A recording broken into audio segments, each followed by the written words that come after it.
আসসালামু আলাইকুম, শুভেচ্ছা সহ সকলকে আমন্ত্রণ চ্যানেল আই সংবাদে এবং এখনকার সংবাদ আয়োজনে আপনাদের সাথে আছি আমি আনিকা জাহিন। বিস্তারিত সংবাদের শুরুতেই জানিয়ে দিচ্ছি ফ্রেশ আটা ময়দা সুজি সংবাদ শিরোনামগুলো। হরমুজ প্রণালীতে জাহাজ চলাচলে অবরোধের ঘোষণা ট্রাম্পের। প্রণালীতে সামরিক জাহাজ আসলে কঠোর ব্যবস্থা নেওয়ার হুঁশিয়ারি IRGCর। অন্তর্বর্তী সরকারের জারি করা 133টি অধ্যাদেশের মধ্যে 16টির আরও যাচাই বাছাই হবে। বিরোধী দলের বিরুদ্ধে বিভ্রান্তি ছড়ানোর অভিযোগ। আনন্দ উদ্দীপনার গানে হাজার কণ্ঠে বর্ষবরণে প্রস্তুত চ্যানেল আই সুরের ধারা। রবীন্দ্র সরোবরে হাজারো শিল্পীর অংশগ্রহণের শেষ মুহূর্তের প্রস্তুতি। এবং উপমহাদেশের কিংবদন্তি সঙ্গীত শিল্পী আশা ভোসলের জীবনাবসান। সুরের মহাকাশে নক্ষত্রের পতনে সঙ্গীতপ্রেমীদের মাঝে শোক।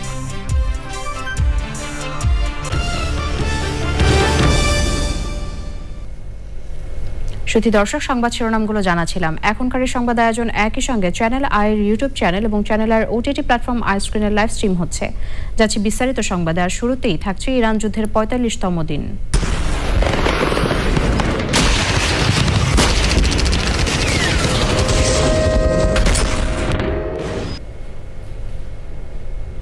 পাকিস্তানের ইসলামাবাদে যুক্তরাষ্ট্র ও ইরানের আলোচনা ব্যর্থ হবার পর মার্কিন প্রেসিডেন্ট ডোনাল্ড ট্রাম্প হরমুজ প্রণালী অবরোধের ঘোষণা দিয়েছেন।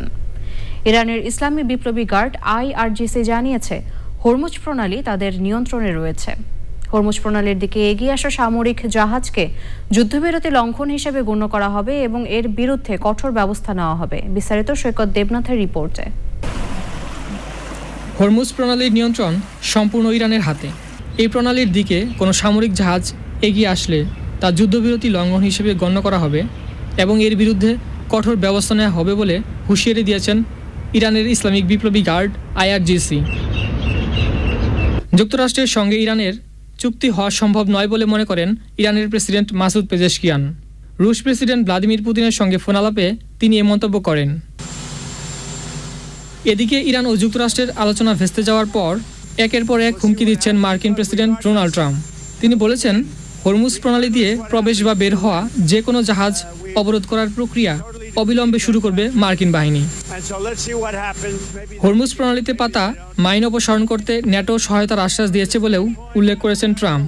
বিশ্বের গুরুত্বপূর্ণ এই জলপথ অবরোধের হুঁশিয়ারি দেওয়ার পরই ফক্স নিউজকে দেওয়া এক সাক্ষাৎকারে তিনি একথা জানান। প্রেসিডেন্ট ট্রাম্প নিজের মালিকানাধীন সামাজিক যোগাযোগ মাধ্যম ট্রুথ সোশ্যালে ইরানকে শেষ করে দেওয়ার হুমকিও দিয়েছেন।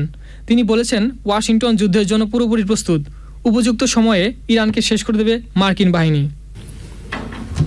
যুক্তরাষ্ট্রের ভাইস প্রেসিডেন্ট জেডি ভ্যান্স বলেছেন ইরানের সঙ্গে চুক্তি হওয়া এখনও সম্ভব, তবে তেহরান তাদের পরমাণু কর্মসূচি ছাড়তে রাজি না হওয়ায় একটি চূড়ান্ত প্রস্তাব দিয়ে তিনি ইসলামাবাদ ছেড়েছেন। কৌশলগতভাবে গুরুত্বপূর্ণ হরমুজ প্রণালী দিয়ে বিশ্বের মোট ব্যবহৃত জ্বালানি তেলের প্রায় 20% পরিবহন করা হয়। তাই নতুন করে সংঘাত শুরু হলে এর প্রভাব পড়বে বৈশ্বিক অর্থনীতিতে। সৈকত দেবনাথ, চ্যানেল আই। এবারে যাচ্ছে অন্যান্য সংবাদে। অন্তর্বর্তী সরকারের জারি করা 133টি অধ্যাদেশের যেগুলো বিল আকারে উপস্থাপন করা হয়নি এবং যেগুলো রহিত করা হয়েছে সেগুলো আরও যাচাই বাছাই করে পরবর্তীতে বিল আকারে সংসদে উপস্থাপন করা হবে। সচিবালয়ে স্বরাষ্ট্র আইনমন্ত্রী এবং চিফ হুইপের সংবাদ সম্মেলনে আরও বলা হয়েছে 133টি অধ্যাদেশ পাশ করা নিয়ে বিভ্রান্তি ছড়ানো হচ্ছে। কয়েকটি বাদে অন্তর্বর্তী সরকারের সব কর্মকাণ্ডের বৈধতা দেওয়া হবে বলেও জানানো হয়। চক্রমালিথার রিপোর্ট। ত্রয়োদশ জাতীয় সংসদের প্রথম অধিবেশনের প্রথম দিন অন্তর্বর্তী সরকারের জারি করা 133টি অধ্যাদেশ সংসদে উপস্থাপন করে বিশেষ কমিটিতে প্রেরণ করা হয়। বিশেষ কমিটি যাচাই বাছাই করে 2রা এপ্রিল সংসদে রিপোর্ট পেশ করে। এরপর থেকে একে একে পাশ হয় অধ্যাদেশগুলো। কয়েকটি অধ্যাদেশ পাশ হওয়ার সময় বিরোধী দল আপত্তি তুলে সংসদে বক্তব্য দেয়। শুক্রবার বিল পাশ হওয়ার শেষ দিন সংসদ অধিবেশন থেকে ওয়াকআউট করে সংবাদ সম্মেলন করে বিরোধী দল। এ বিষয়ে সরকারের অবস্থান স্পষ্ট করতে রোববার বিকেলে স্বরাষ্ট্র মন্ত্রণালয়ের সভাকক্ষে স্বরাষ্ট্র আইনমন্ত্রী এবং চিফ হুইপের সংবাদ সম্মেলন। আগের সরকার কোনো বিল আকারে এনে এই কথা বলেনি যে অধিকতর যাচাই বাছাই করা প্রয়োজন। আমরা বিল আকারে এনে অধিকতর যাচাই বাছাই এবং স্টেক হোল্ডারদের সাথে আলোচনা করে এটা আবার আনবো, এই কমিটমেন্ট দিয়েছি। এটা হলো পার্থক্যের জায়গা। পার্লামেন্টের কাছে আমরা খুব স্বচ্ছতার সাথে যেভাবে আনা প্রয়োজন আমরা সেভাবে এনেছি। ব্যাখ্যা দেন জাতীয় সংসদের চিফ হুইপ। 5 তারিখ থেকে 10 তারিখ এই 5টা দিনের মধ্যে আমাদের সকল বিলগুলা পাশ করাতে হয়েছে, যেগুলো পাশ করিয়েছি আমরা। স্বাধীনতার পরে এই প্রথম এত বড় একটা ঝড়ঝাপটা গেছে, এটা আমরা 30 দিন সময় পেলে, 25 দিন, বিশেষ করে 20 দিন সময় পেলে আমরা এই কাজটা করতে পারতাম। এত বড় বিল স্বাধীনতার পরে আর কখনো হয় না। আমরা ইউনিভার্সিটি কনসেনসাসের ভিত্তিতে আমরা যতগুলো পাশ করেছি, বাকিগুলো আলোচনা হওয়ার পরে এই বইতেই রিপোর্ট আসছে। সাংবাদিকদের প্রশ্নের জবাবে স্বরাষ্ট্রমন্ত্রী বলেন, গণভোট অধ্যাদেশকে আইনে পরিণত করার প্রয়োজন নেই। গণভোট অধ্যাদেশের অনুকূলে গণভোট অনুষ্ঠিত হয়েছে এবং গণভোটের বৈধতা প্রশ্ন সেটা যখন আমরা এই সরকারের মানে ইন্টারিম গভর্নমেন্টের সমস্ত বিষয়াবলী যখন আমরা লেজিটিমেসি দেব সাংবিধানিকভাবে চতুর্থ তফসিলে, তখন তাদের সমস্ত এই কর্মকাণ্ডগুলো বৈধতা পেয়ে যাবে। আর আইন হিসাবে বিল আকারে এটা কেন অনুমোদিত হয়নি, এই তো আপনাদের কথা। এটা তো ফ্যাক্টাম ব্যালট, এটা ঘটনাক্রমে সিদ্ধ। অধ্যাদেশ জারি হয়েছে, গণভোট অধ্যাদেশ, গণভোট অনুষ্ঠিত হয়েছে এবং সেটার বৈধতা আছে। এটার বিষয়ে নতুন করে আইন করে এটা নিয়ে আগামীতে তো এর উপরে কোনো গণভোট হবে না। সংবাদ সম্মেলনে জানানো হয়, জনগণের যে কোনো যৌক্তিক দাবি বিএনপির কাছে সবচেয়ে বেশি বিবেচনার দাবি রাখে। উদ্দেশ্য এবং কারণ। জকর মালিথা, চ্যানেল আই, ঢাকা। হজ যাত্রীদের সর্বোত্তম সেবা নিশ্চিত করতে সংশ্লিষ্ট মন্ত্রণালয়কে নির্দেশ দিয়েছেন প্রধানমন্ত্রী তারেক রহমান।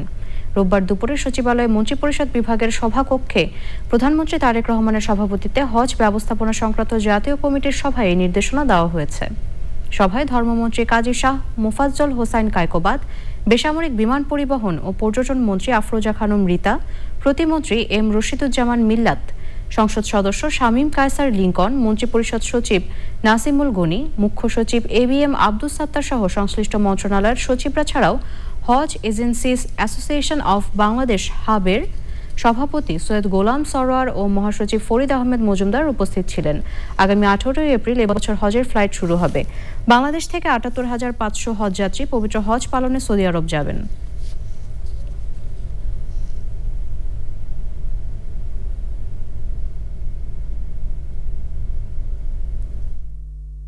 হাজিদের খেদমত করার জন্যে উনি নির্দেশ প্রদান করেছেন। হাজিদের যেভাবে সুন্দর এবং ভালোভাবে হজ পালন করতে পারে হাজিরা, সেই বিষয়ে উনি অনেক নির্দেশনা দিয়েছেন। আমরা আজকে অনেক কিছু জানতে পেরেছি, বুঝতে পেরেছি মাননীয় প্রধানমন্ত্রীর নির্দেশনা থেকে। উনি হাজিদের ব্যাপারে অত্যন্ত সচেতন। উনি 2-1 দিনের মধ্যে হাজি ক্যাম্পে যাবেন। যে হাজি ক্যাম্পে হাজিরা এসে উঠবে, হাজি ক্যাম্পের অবস্থা দেখার জন্য উনি নিজেই যাবেন। শ্রমবাজার সম্প্রসারণে দক্ষ কর্মী থেকে শুরু করে বিভিন্ন পর্যায়ের মানুষদের কর্মসংস্থানে সরকার কাজ করছে বলে জানিয়েছেন প্রবাসী কল্যাণ ও বৈদেশিক কর্মসংস্থান প্রতিমন্ত্রী নুরুল হক নূর। চ্যানেল আয়ের জনপ্রিয় টকশো তৃতীয় মাত্রায় অংশ নিতে এসে নূর বলেন, বিভিন্ন দেশে বাংলাদেশের কর্মীদের পাঠানোর জন্য চেষ্টা চলছে।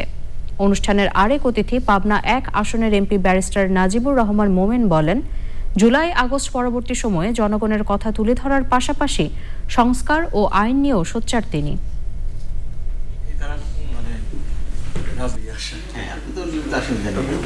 কিছু জায়গায় শ্রমবাজার যেটা একটু বন্ধ ছিল, সেই জায়গাগুলো ওপেনের ক্ষেত্রেও আমাদের আলাপ আলোচনার মধ্যে দিয়ে একটা দারুণ মোচন হচ্ছে। মালয়েশিয়া দীর্ঘদিন ধরে বন্ধ ছিল, থাইল্যান্ড এবং আমাদের আরও কিছু জায়গা, যে সম্ভাবনাময় জায়গা, জাপান, কোরিয়া, এই সমস্ত জায়গায় আমরা আরও কিছু ভালো লোক পাঠাতে পারি, সেই বিষয়ে আমাদের একটা প্ল্যান, পরিকল্পনা এবং সেই অনুযায়ী কাজ হচ্ছে। মানবাধিকার কমিশন, গুম কমিশন, তারপরে পুলিশ সংস্কার কমিশন, তারপরে পুলিশ সংস্কারের যে উদ্দেশ্যে যে কমিটিটা হয়েছিল, তারপরে দুর্নীতি দমন কমিশনের ব্যাপারে যে সংশোধনটা এসেছিল, এরকম জনগুরুত্বপূর্ণ যে বিষয়গুলো যেগুলোতে জনগণ আসলে তাদের প্রত্যাশা ছিল, সেই আইনগুলো সংসদে পাশ হয়নি। আমরা সরকারকে বোঝাতে ব্যর্থ হয়েছি। এক্ষেত্রে আমার কিছুটা হতাশ মনে হচ্ছে যে এত পরিশ্রম করার পরেও এইগুলো আসলে জনগণের প্রত্যাশার জায়গাটা পূরণ হয়নি। আমরা সংসদের বাইরে, ভিতরে এবং বাইরে গঠনমূলক বিরোধী দল হিসেবে ভূমিকা রাখার চেষ্টা করব। পয়লা বৈশাখ 1433 বঙ্গাব্দকে বরণ করতে আনন্দ ও উদ্দীপনার গান দিয়ে হাজারো কণ্ঠে বর্ষবরণ করবে চ্যানেল আই সুরের ধারা।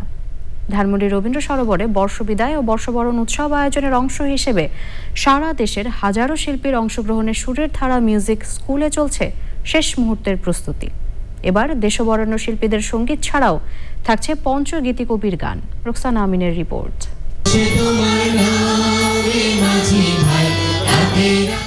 1432 বঙ্গাব্দকে বিদায় দিয়ে দুয়ারে কড়া নাড়ছে নতুন বছর। আসছে বাঙালির বর্ষবরণ উৎসব।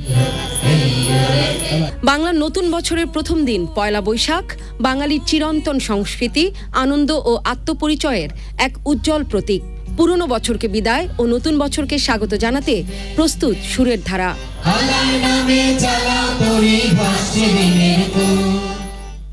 আসছে 14 এপ্রিল নতুন বছর 1433কে বরণ করে নিতে চলছে প্রস্তুতি। হাজার কণ্ঠে বৈশাখকে বরণ করে নিতে গত 15 বছর ধরে বর্ষবিদায় ও বর্ষবরণ উৎসব করে আসছে চ্যানেল আই সুরের ধারা। একদিকে চলছে বর্ষবিদায়ের রিহার্সাল, আরেকদিকে বর্ষবরণ, মানে সেটা অনেক রিহার্সালের দরকার আমাদের। সেই আজকে লাস্ট আমরা বর্ষবিদায়টা করছি হচ্ছে 6:30 থেকে সন্ধ্যা 6:30 থেকে রাত 10টা পর্যন্ত, আর বর্ষবরণের অনুষ্ঠানটি আমরা শুরু করছি ভোর 6টা থেকে 9টা পর্যন্ত। কামনা করছি আমাদের বাংলাদেশটা হবে আনন্দের, উচ্ছ্বাসের, শান্তির। বর্ষবরণ উৎসবের প্রস্তুতি নিয়ে সারা দেশ থেকে আসা সঙ্গীতের হাজারো শিক্ষার্থী অপেক্ষায় থাকেন দিনটির জন্য। কবে হাজার কণ্ঠ আসবে, মানে শরীর খারাপ হলেও আমরা তখন এখানে আসলে ভালো হয়ে যায়। আমরা এই যে প্রতিদিন আসছি, রিহার্সাল করছি, এটা একটা অন্যরকম আনন্দ। এই অনুভূতি আসলে বোঝানো যাবে না। যেহেতু সামনে নতুন একটা বাংলার মাস, সেহেতু চাইবো সকলের সাথে শান্তিপূর্ণভাবে সকলের জীবন এগিয়ে যায়। সুন্দর একটা দিন আসুক, এটাই চাই। যে হাজার বছরের যে ঐতিহ্য আছে সেটা আমরা বছরের পর বছর ধরে উদযাপন করব। এটা কোনো বাধ্যবাধকতা থাকবে না, সবাই মনের আনন্দে এটা উদযাপন করবে, এটাই হচ্ছে আমাদের প্রত্যাশা। পুরনোকে পেছনে ফেলে নতুনকে বরণ করতে চ্যানেল আই সুরের ধারা আয়োজিত হাজার কণ্ঠে বর্ষবরণ 1433-এর আসর দ্বিতীয়বারের মতো অনুষ্ঠিত হতে যাচ্ছে ধানমন্ডির রবীন্দ্র সরোবরে। 13 এপ্রিল সন্ধ্যা 6:30 থেকে শুরু হবে বর্ষবিদায়ের আয়োজন। 14 এপ্রিল পয়লা বৈশাখ ভোর 6টায় নতুন সূর্যকে সাক্ষী রেখে নতুন বছরকে স্বাগত জানাবে চ্যানেল আই সুরের ধারা। রোকসানা আমিন, চ্যানেল আই, ঢাকা। বাংলার লোকজ ঐতিহ্য, প্রাচীন কৃষি জ্ঞান ও আবহমান জীবনবোধকে ধারণ করে নেত্রকোনার আঙ্গারুয়া গ্রামের মঙ্গলঘর পরিসরের আয়োজনে এবং কুল এক্সপোজারের সহযোগিতায় সোমবার চৈত্র সংক্রান্তির সূর্যোদয় থেকে মঙ্গলবার পয়লা বৈশাখের সূর্যোদয় পর্যন্ত অনুষ্ঠিত হবে খনার মেলা। বরেণ্য শিল্পী কফিল আহমেদের পরিচালনায় লোকগান ও পুঁথি পাঠের পাশাপাশি থাকছে জনপ্রিয় ব্যান্ড সহজিয়া, সমগীত, চিৎকার ও কৃষ্ণকলির বিশেষ পরিবেশনা। বিস্তারিত থাকছে মির্জা ইমতিয়াজের রিপোর্টে। চৈত্র সংক্রান্তি উপলক্ষে গ্রামীণ সংস্কৃতি ও কৃষিতে খনার বচনের তাৎপর্য তুলে ধরতে নেত্রকোনার কেন্দুয়ায় এক নিভৃত গ্রামে খনার মেলা। স্থানীয় সংগঠন মঙ্গলঘর পরিসরের উদ্যোগে মেলায় কথা ও গানে গানে তুলে ধরা হবে খনার বচন। খনা আসলে যখন বেঁচে ছিলেন আমাদের জন্য অনেক উপকারী বার্তা বলে গিয়েছেন আমাদের বচনের মাধ্যমে। আমাদের গ্রাম বাংলার মাটির কাছে যাওয়ার বা আমাদের গ্রাম বাংলার কৃষি সমাজ, আমাদের প্রাণ প্রকৃতি জানার জন্যই হচ্ছে আমাদের এই খনার মেলা বা আমাদের খনাকে উপলব্ধি করা। আমরা খনাকে ভুলতে চাই না। খনা আমাদের রক্তের প্রতিটা অঙ্গে অঙ্গে জড়ায় আছে। বিশেষ করে কৃষিতে খনার অবদান এত বেশি যা আজ পর্যন্ত কেউ আর দিতে পারে নাই। বৈশাখে আমাদের নতুন পাতা গজায়, আমাদের কৃষি আমাদের মধ্যে গ্রামাঞ্চলে একটা প্রাঞ্চঞ্চল্যকর সৃষ্টি করে। আমরা প্রতি বছরই এটা আমরা পালন করার জন্য চেষ্টা করব উৎসব উদ্দীপনার মধ্য দিয়ে। ওপার বাংলা থেকে এসেছেন খ্যাতিমান সঙ্গীত শিল্পী মৌসুমী ভৌমিক। গবেষণা কাজে খনা বিষয়ক এই অনুষ্ঠানের দর্শক হিসেবে উপস্থিত থাকবেন তিনি। 4 বছর ধরে আমি আসছি, ফলে আর এই উৎসবটার সঙ্গে আমার একটা আত্মিক সম্পর্ক আছে, কারণ এরা সবাই আমার বন্ধু, আমার আপনজন। তাই আমি অনেক দূর থেকে এসেছি। মেলা প্রাঙ্গণে চলছে কৃষির নানা উপকরণের প্রদর্শনীর প্রস্তুতি। থাকবে কৃষকদের মধ্যে দেশীয় বীজের বিনিময় অনুষ্ঠান। Mirza Imtiaz, channel I, Netrokona. উপমহাদেশের প্রখ্যাত সঙ্গীত শিল্পী আশা ভোসলে মৃত্যুবরণ করেছেন। হৃদরোগে আক্রান্ত হয়ে মুম্বাইয়ের একটি হাসপাতালে চিকিৎসাধীন ছিলেন তিনি। মৃত্যুকালে তার বয়স হয়েছিল 92 বছর। আশা ভোসলের মৃত্যুতে উপমহাদেশের সঙ্গীতাঙ্গনে নেমে এসেছে শোকের ছায়া। সুলতানা হিমুর রিপোর্ট।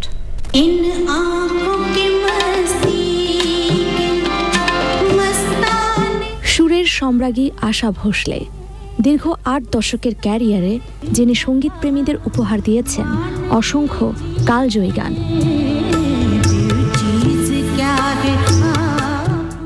1933 সালের 8 সেপ্টেম্বর বর্তমান মহারাষ্ট্রের সঙ্গিল জেলায় মঙ্গেশকর পরিবারে জন্মগ্রহণ করেন তিনি। বোন লতা মঙ্গেশকরের মতোই সঙ্গীতে নিজের দ্যুতি ছড়িয়েছেন আশা ভোসলে। তার গাওয়া প্রথম গান মারাঠি ভাষার মাঝা বোল চলচ্চিত্রে চল চল নব বোল।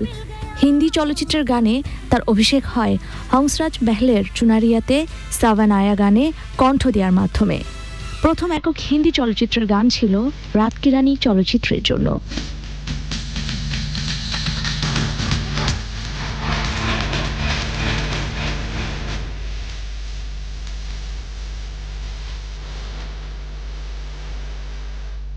দীর্ঘ কর্মজীবনে বিভিন্ন ভাষায় অসংখ্য চলচ্চিত্র ও অ্যালবামের জন্য অজস্র গান রেকর্ড করেছেন আশা ভোসলে। অর্জন করেছেন 2টি জাতীয় চলচ্চিত্র পুরস্কার, 9টি ফিল্মফেয়ার পুরস্কার, আজীবন সম্মাননা, দাদাসাহেব ফালকে পুরস্কার, পদ্মভূষণ সহ বহু পুরস্কার। 1997 সালে গ্র্যামির জন্য মনোনীত হয়েছিলেন তিনি। বিগত 5 দশকে ভারতের চলচ্চিত্রে জনপ্রিয় হয়েছে তার গাওয়া প্রতিটি গানই। মাত্র 16 বছর বয়সে আশা ভোসলে পরিবারের অমতে বিয়ে করেন গণপতরাও ভোসলেকে। তবে সেই সংসার বেশি দিন স্থায়ী হয়নি। পরে বিয়ে করেন উপমহাদেশের প্রখ্যাত সঙ্গীতজ্ঞ রাহুল দেব বর্মন ওরফে আর.ডি. বর্মনকে। আশা ভোসলের প্রয়াণে সাংস্কৃতিক অঙ্গনে নেমে এসেছে শোকের ছায়া।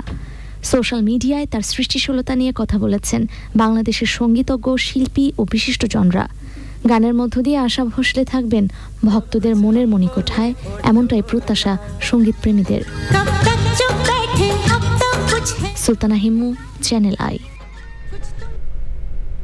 উপমহাদেশের প্রখ্যাত সঙ্গীত শিল্পী আশা ভোসলের মৃত্যুতে শোক প্রকাশ করেছেন প্রখ্যাত সঙ্গীত শিল্পী রুনা লায়লা। চ্যানেল আইকে দেওয়া সাক্ষাৎকারে তিনি আশা ভোসলের চলে যাওয়াকে অপূরণীয় ক্ষতি বলে মন্তব্য করেছেন। উনি হয়তো আমাদের মাঝে আজকে নেই, শরীরে নেই, কিন্তু ওনার গানের ভান্ডার রেখে গেছেন। ওনার সাথে বেশ কয়েকবার এমনিও দেখা হয়েছে, কিন্তু আমরা যখন সুরক্ষেত্র একটা রিয়ালিটি শো জাজ করছিলাম তখন ওনার সাথে ঘনিষ্ঠভাবে মেশা একটা সুযোগ হয়েছিল। অনেক অনেক রকমের কথাবার্তা হতো, গান নিয়েও হতো, আরো অন্যান্য টপিক নিয়েও কথা হতো। আর উনি খুব মানে হাসি খুশি এবং এত তার এনার্জি ছিল, মাশাআল্লাহ।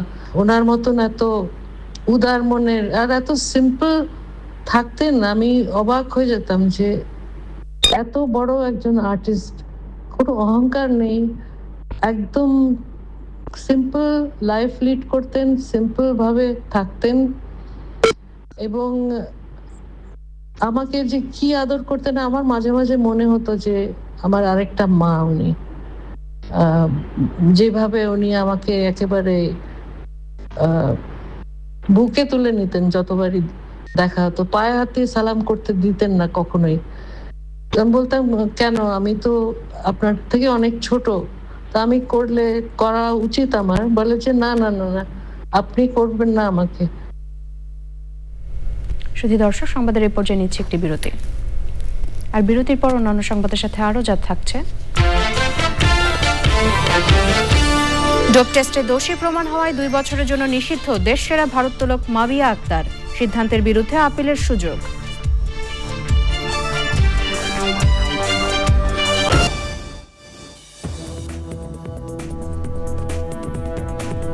বিরতির পর স্বাগত আরও একবার চ্যানেল আই সংবাদে। হাইতির একটি জনপ্রিয় পর্যটন স্থলে পদদলিত হয়ে অন্তত 30 জন নিহত হয়েছেন। দেশটির উত্তরাঞ্চলের মিলো শহরে অবস্থিত ঐতিহাসিক সিটাডেল লাফেরিয়াতে এই দুর্ঘটনা ঘটে। গভীর শোক ও সমবেদনা জানিয়েছেন হাইতির প্রধানমন্ত্রী অ্যালেক্স দিদিয়ের ফিলস অ্যামি। তিনি জানান, ওই স্থানে একটি অনুষ্ঠানে বিপুল সংখ্যক তরুণ তরুণীর উপস্থিতির সময় ঘটনাটি ঘটে। ঐতিহাসিকভাবে গুরুত্বপূর্ণ এই দুর্গটি বিপ্লবী নেতা হেনরি ক্রিস্টোফি স্বাধীনতার পর নির্মাণ করেন। বর্তমানে এটি ইউনেস্কোর বিশ্ব ঐতিহ্যবাহী স্থানের তালিকাভুক্ত। হাঙ্গেরির সংসদীয় নির্বাচনের ভোটগ্রহণ সম্পন্ন, চলছে ভোট গণনা। 16 বছর শাসনের পর হাঙ্গেরির নির্বাচনে পরাজয় স্বীকার করেছেন ভিক্টর অরবান। তিনি একই সঙ্গে রাশিয়ার প্রেসিডেন্ট ভ্লাদিমির পুতিন ও মার্কিন প্রেসিডেন্ট ডোনাল্ড ট্রাম্পের ঘনিষ্ঠ ছিলেন। আংশিক ফলাফলের তথ্যানুযায়ী পিটার মাগিয়ার নেতৃত্বাধীন তিসজা পার্টি বড় ব্যবধানে জয় পাবে। সামাজিক মাধ্যমে মাগিয়ার জানান, ভিক্টর অরবান ফোন করে তাদের অভিনন্দন জানিয়েছেন। হাঙ্গেরির 106টি নির্বাচনী এলাকার মধ্যে 95টিতে এগিয়ে তিসজা পার্টি।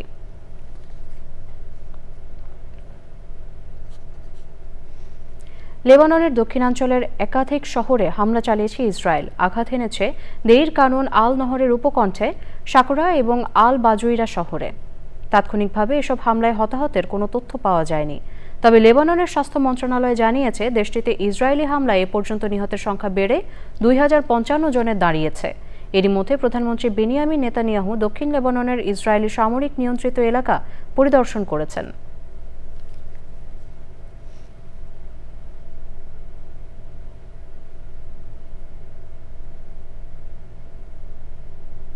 এবারে কৃষি সংবাদ।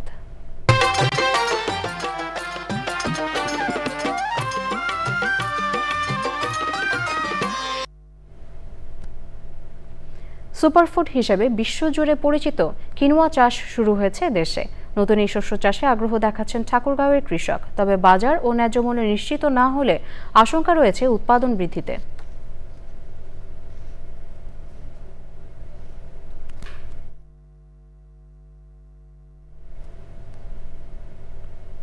এবারে প্রকৃতি সংবাদ।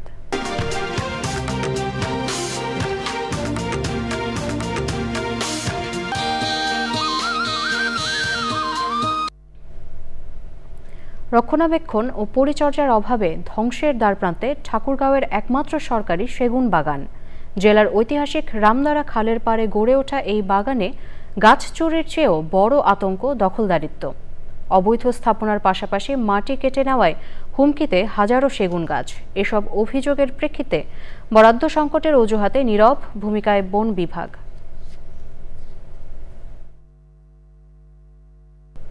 সংবাদ শেষ করব, তবে যাবার আগে ফ্রেশ আটা ময়দা সুজির সংবাদ শিরোনামগুলো জানিয়ে দিচ্ছি আরও একবার। হরমুজ প্রণালীতে জাহাজ চলাচলে অবরোধের ঘোষণা ট্রাম্পের। প্রণালীতে সামরিক জাহাজ আসলে কঠোর ব্যবস্থা নেওয়ার হুঁশিয়ারি IRGCর। অন্তর্বর্তী সরকারের জারি করা 133টি অধ্যাদেশের মধ্যে 16টির আরও যাচাই বাছাই হবে। বিরোধী দলের বিরুদ্ধে বিভ্রান্তি ছড়ানোর অভিযোগ। আনন্দ উদ্দীপনার গানে হাজার কণ্ঠে বর্ষবরণে প্রস্তুত চ্যানেল আই সুরের ধারা। রবীন্দ্র সরোবরে হাজারো শিল্পীর অংশগ্রহণের শেষ মুহূর্তের প্রস্তুতি। এবং উপমহাদেশের কিংবদন্তি সঙ্গীতশিল্পী আশা ভোসলের জীবনাবসান। সুরের মহাকাশে নক্ষত্রের পতনে সঙ্গীতপ্রেমীদের মাঝে শোক।